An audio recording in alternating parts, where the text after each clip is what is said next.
This is the ultimate guide for ADHD girlies on how to achieve all of your goals this year, even though we're already halfway through. As ADHD people, we are already missing a significant amount of willpower, and I hold the controversial opinion that that doesn't matter. All of these tips are how I went ahead and ticked off basically half of my vision board already this year, which only leaves me the other half of the year to get the rest of it. So if this video motivates you to set some goals, to make a vision board, to achieve a little bit more towards your goals, then go ahead and hit that like button, because these mindset shifts are going to change your life in the next 6 months. Let's get right into it. I'm starting with this one because I don't think it's that simple or that obvious that doing things a neurotypical way is not important. Getting the same results, that is important. So it's not about the journey, it is 100% about the destination. Doesn't matter how long it takes you to get there or how you get there, but you will get there. The second mindset shift that you have to get your head around is that perfectionism is not what you think it is. It is not refusing to show the world something because it's just not ready yet. It is not starting because you're terrified that whatever you make or whatever you do is going to end up being rejected or disliked, so you never start. I missed out on so many learning opportunities, so many chances to be better in school because I refused to do my homework because I was terrified it wouldn't go well. So I couldn't get out of bed. I was paralyzed by the fear of things not going well. So I should have just started. My friends who were doing much better in school, they were handing in bad homework. The pieces of work I would hand in, they were perfect, and I would get full marks, handwritten note from the teacher and everything. That's a bit of an exaggeration, but you understand what I mean. But I wasn't handing in enough work to actually get good at the subjects that I wanted to study. What I'm trying to say is that if you wait to start until you're ready, you never will, because no athlete ever became a professional without learning to walk first. No YouTuber ever went viral on the first video, and no straight A student ever avoided a teacher's feedback. The next mindset shift is linked to the last one, and it is about being your own cheerleader and celebrating your little wins. You got out of bed today? You showered today, you made yourself a cup of tea, you did a great thing because you managed to get yourself rolling. You are doing the best that you can and you're actually smashing it. So this mindset shift is about creating a feeling of worthiness and making yourself proud so that you have momentum to keep going throughout your day and achieve the things that you need to. 2 years ago, I struggled with a feeling of incapability. I wondered if I would ever be able to take care of myself properly, solo travel, or do anything that I promised the world that I would be able to do. The feeling of incapability is so crippling, and I don't think we give anyone who struggles with that enough credit for when they finally break out of it. It took one person truly believing in me for me to realize that I could become the person I wanted to be. I could be healthy, I could be put together, I could be well-traveled, I could be knowledgeable, and I could pursue all of those things on my own. And if you don't have that person telling you to do something, it's me or it's you. Those are your two options, or it's a family member, but you really have to be there for yourself and build up your own self-worth. Nothing is a better motivator than unfulfilled potential. You need to understand that you are deserving of success and achieving your goals, because the guilt that comes from lying in bed all day and staying up all night doesn't serve anyone. It definitely doesn't serve you. But do you know what does serve you? Going outside, getting sunlight, drinking water, feeding your body, achieving your goals, because those things come in baby steps. And taking care of yourself is the most important thing that you can do. Nothing is going to make you feel deserving like taking a shower and making yourself look nice. And that seems so small and maybe petty to some people, but for my ADHD brain, I actually can't function unless I look a certain way and do my certain rituals, because that's how it is. And now that we've covered the essential mindset shifts, it is time to put all of that into action, and this is my guide.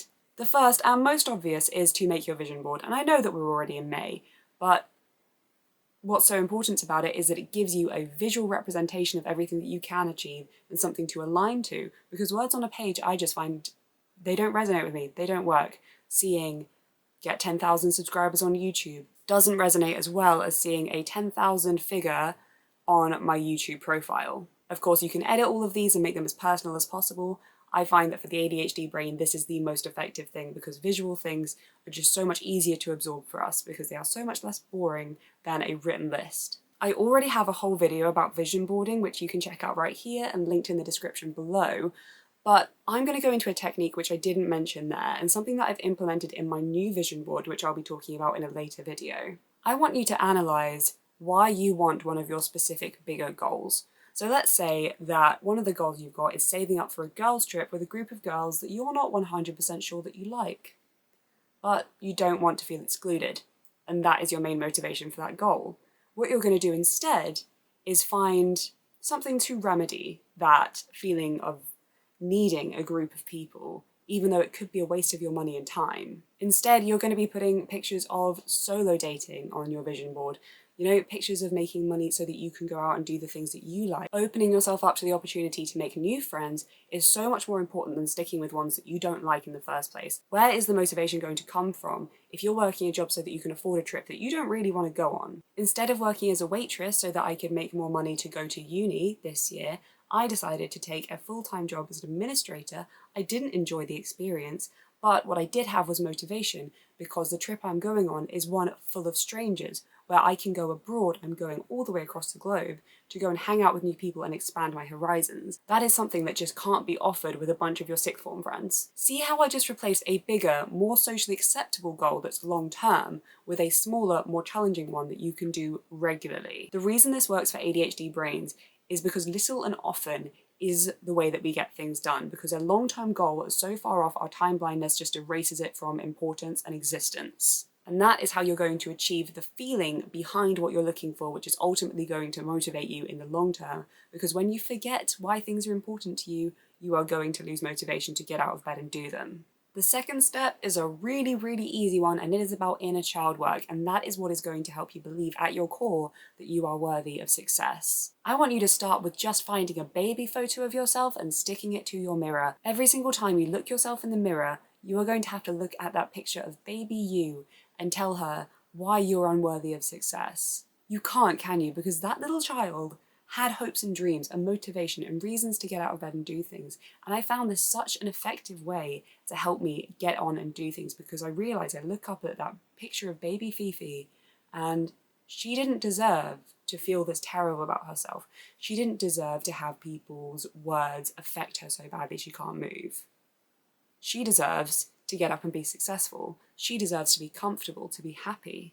And I'm not saying you have to leap out of bed and all of a sudden become a completely different person. I'm just saying you have to take small steps in order to protect that child version of yourself that you are constantly looking at and constantly trying to align back with, that is in the mirror looking back at you. And also, what greater motivator than looking at that child and remembering being told that if you just worked harder, if you were just more committed, that you'd be successful, and then showing up for them in ways that no one ever taught you how. You did that for yourself. You grew up and you understood your brain. You know that you have ADHD now, and you can do something about it in order to make yourself happy and comfortable and healthy in ways that they worried they couldn't.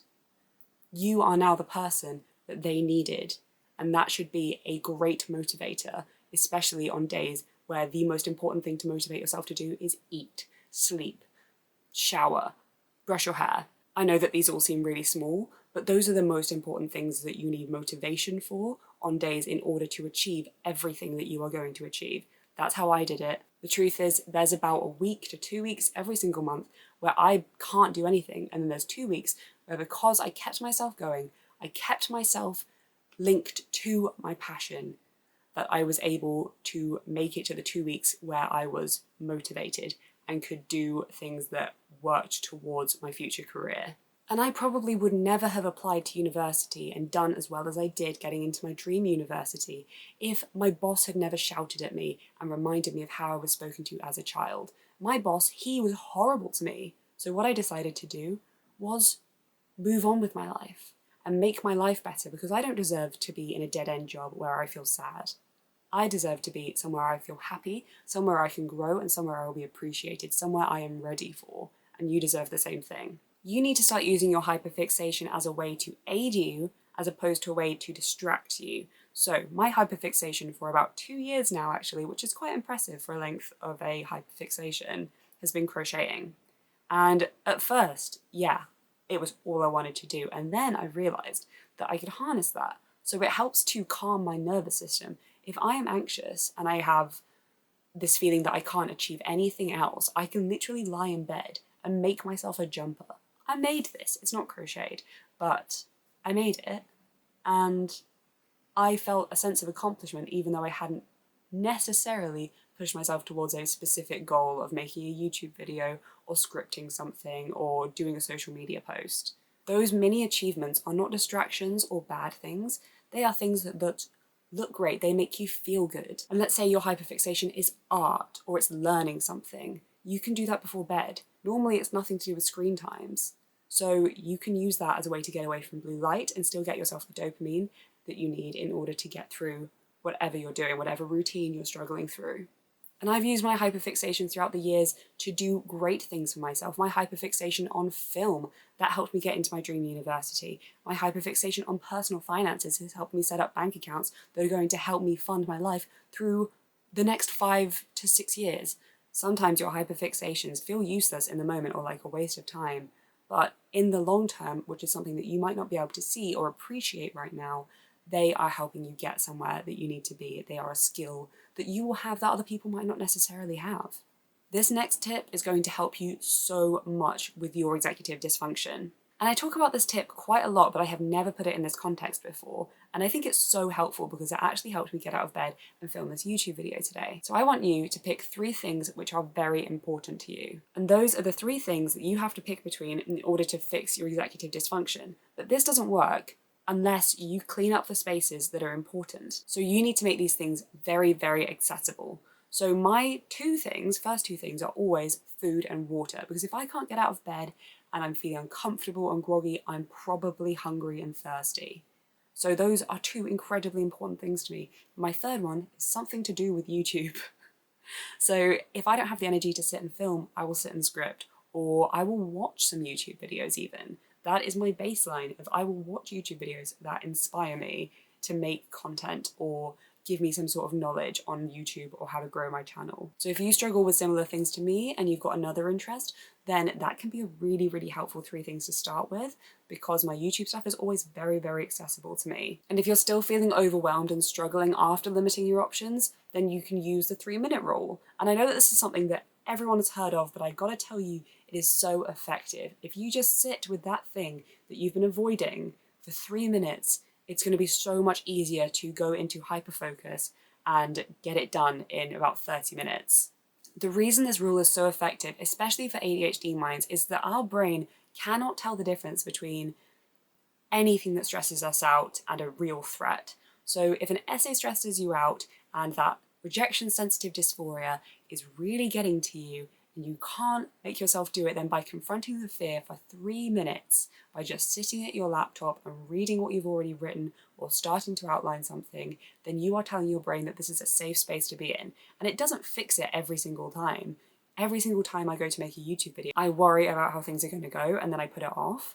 But what is most important is that it happens, is that I sit down and I film for 3 minutes and I realize this isn't so bad. I look good and I probably made a really good video, which is something you need to feel about your own work and the things that are important to you. But I gotta tell you, the 3-minute rule, it works every single time, and it is popular and cliche for a really good reason.